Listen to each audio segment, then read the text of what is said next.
yang saya cintai dan saya banggakan,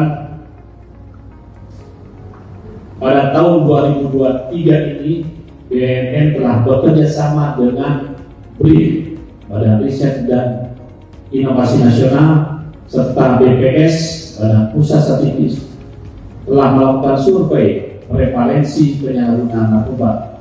Dengan hasil prevalensi penyalahgunaan narkoba pada tahun 2023 mengalami tren penurunan dari 1,95 pada tahun 2021 menjadi 1,73 atau 3,6 juta penyalahguna menjadi 3,3 juta penyalahguna. Walaupun telah terjadi tren penurunan penyalahgunaan narkotika, kelompok umur 15 sampai 24 tahun dan kelompok umur 25 sampai 49 tahun masih mempunyai risiko terpapar narkoba lebih tinggi dibanding dengan kelompok umur yang lebih tua. Hal ini tentunya harus menjadi perhatian serius bagi kita semua dalam menjaga dan melindungi agar kalangan remaja dan generasi muda Indonesia tidak terpapar dan hancur masa depannya karena jeratan narkoba.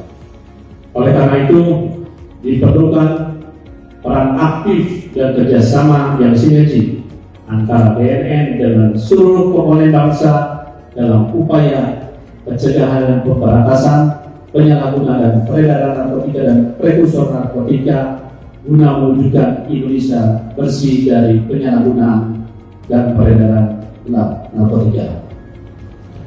Tentunya kami berharap setelah perjanjian ini akan ada lanjutan pertemuan dan juga diskusi yang lebih intens untuk membahas bagaimana implementasi dari kerjasama ini.